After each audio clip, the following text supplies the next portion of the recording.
All right, so once again, as you leave Western Europe, less and less democracy, right? So you look at the brand new country of Germany. They have parts of a democracy. They have the semblance of a democracy. They have a parliament called the Reichstag. You know, put that in your permanent memory bank. Reichstag, right? So they have a parliament called the Reichstag based on universal male suffrage, which is what France had. You know, France had a Chamber of Deputies based on universal male suffrage. The difference is in France, the prime minister answered directly to the elected body, ministerial responsibility. But in Germany, their version of the prime minister called a chancellor does not answer to the Reichstag. He answers directly to the Kaiser. So there is no ministerial responsibility. So the chancellor does not answer to the elected body, the Reichstag. He answers to the Kaiser. So no ministerial responsibility. And so the Reichstag, it doesn't have a lot of power. Most of the power is in the hands of the chancellor, the Kaiser, and their close advisors. Right? So they have a semblance of a democracy, but it's not a very strong democracy. Now, something that happens that's really important, the first Kaiser of Germany was William the First. Well, eventually he passes away. His son William the Second takes over, and William the Second and Otto von Bismarck do not get along. Remember, Otto von Bismarck triggered 3 different wars to achieve German unification, but after that he became the great peacemaker of Europe. He wanted to maintain the balance of power and keep Europe at peace because that was good for Germany. It's good for German business. And he created this carefully crafted system of alliances to politically isolate Germany's one true enemy at the time, France. And it took a lot of skill to do that. Also, Bismarck was not a big fan of Germany having an empire. He didn't see the need for it. But William II, on the other hand, right, who was younger, of course, than Otto von Bismarck, he wanted Germany to have an empire like the other great countries. Bismarck thought that was a horrible idea. Also, William II was oddly obsessed with creating a very large German navy, and Bismarck kept telling him that that's a bad idea, that if you try to create a very big navy, you're going to make Britain very mad, and we don't need to do that. Right now, Britain might not be our friend, but it's not our enemy either. And if you provoke Britain, that could drive Britain into the arms of France. Well, eventually, William II fires Otto von Bismarck and replaces him with a chancellor that agrees more with William II. And this will be important. After the firing of Otto von Bismarck, that system of alliances that he created that politically isolated France is going to fall apart. And William II will expand the Navy, and it will make Britain mad. And it marches us closer and closer to World War I. In Austria, you're not going to spend a lot of time in Austria. You know what Austria's problem is: ethnic tension, ethnic problems. And it's only going to get worse because what happens is something that Austria has nothing to do with. The Ottoman Empire begins to literally fall apart. Chunks of the Ottoman Empire rebels and falls away and becomes independent. Like Greece, for instance, breaks away. Serbia breaks away. Bulgaria breaks away. All of a sudden, there's all these brand new countries popping up in Eastern Europe, and there are ethnic groups inside the Austrian Empire. Like there are ethnic Serbs, for instance, who are inside the Austrian Empire, who see this brand new country of Serbia created and say, "Hey, we want to be part of that." Right? So tension is rising in the Balkans. Now, Russia. Last time we left Russia, you had Tsar Alexander II, who began to reform, but he was assassinated by radical liberals. And the next Tsar, Alexander III, shut down all reform and remained conservative. So you get to Russia, and it's still very conservative. There is no parliament, there is no constitution, there is no democracy, there is no universal male suffrage. It still rules with absolutism and divine right of kings.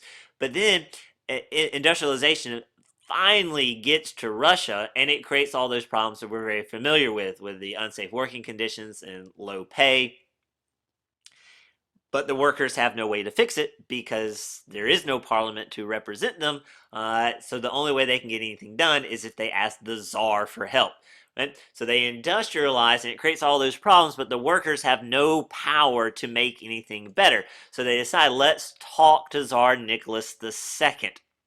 And this sounds weird to us Americans because we're very cynical and sarcastic, and we also don't have a king or a monarch.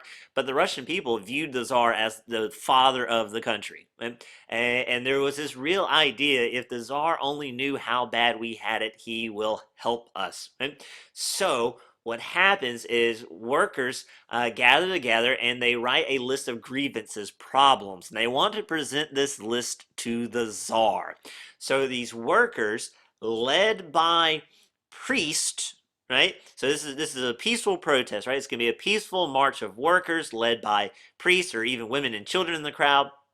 And they just want to march to the royal palace in St. Petersburg. They just want to talk to the Tsar and present their list of grievances. Unfortunately, this march goes down as Bloody Sunday, which you can imagine from the title, it does not end well. And so the crowd marches to the royal palace. You can even see the priests are out front.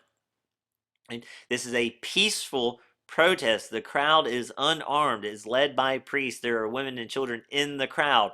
You can't tell because in the picture, the priest's back is to you, but the priests are holding images of Jesus and Mary and of the Tsar himself.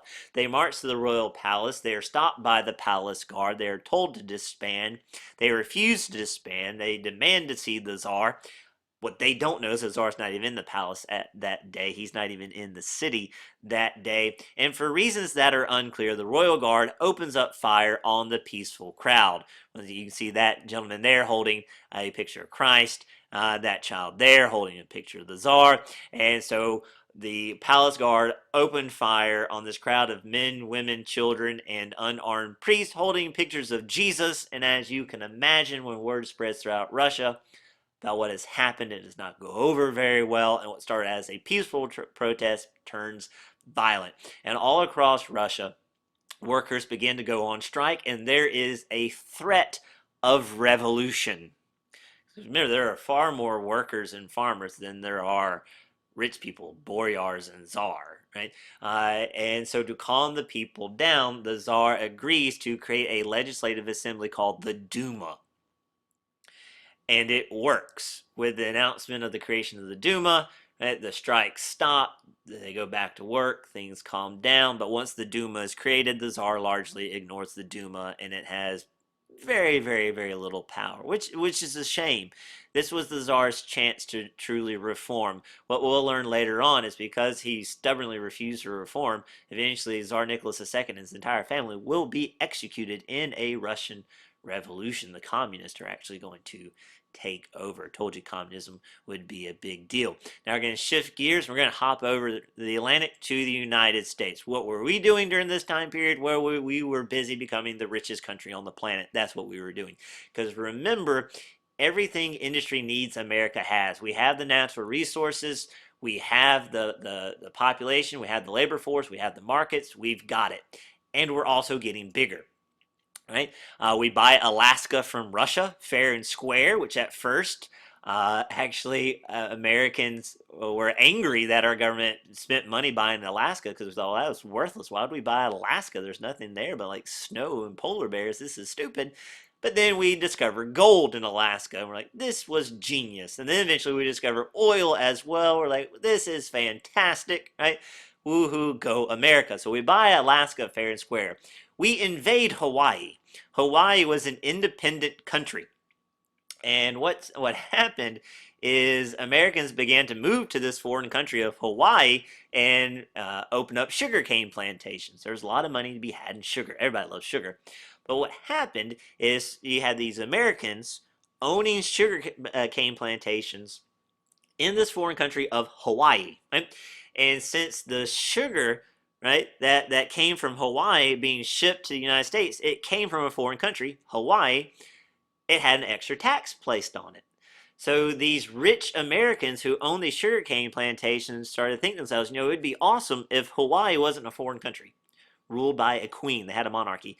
It'd be great if Hawaii was part of the United States. Then we could ship our sugar from Hawaii to the continental United States and not pay that extra tax. So these really rich businessmen began to pay off influential U.S. politicians and created this fake crisis where the United States Marines invaded Hawaii, overthrew their queen actually imprisoned her for a little while and took Hawaii over. So we illegally invaded the country of Hawaii and took it over. We were actually the bad guy in that scenario.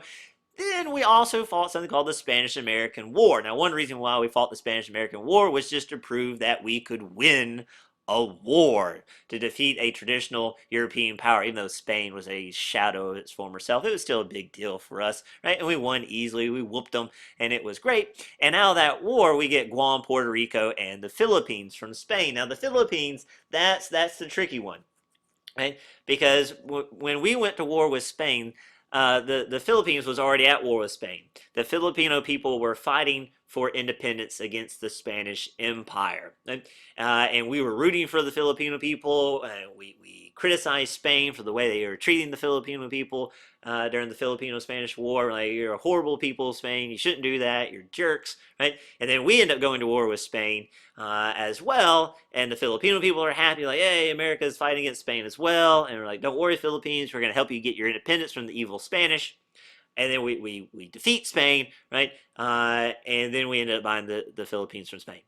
And so the Filipino people were like, wait a minute, I thought we were all on the same team here. I thought you were helping us gain our independence. And we were like, well, you were such a good deal. We bought you instead, and we need you. We want to keep your islands because that's a stepping stone to trading with China. And so, congratulations, you're not independent. You don't have your own country. You are a U.S. territory now.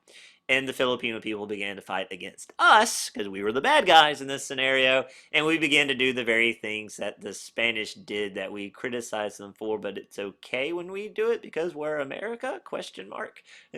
Basically, what America decided, what the American government decided was, we are America, we're more powerful than you. Suck it up. This is how it's going to be. You should be grateful to us because we're going to make you amazing because we're white and we know better.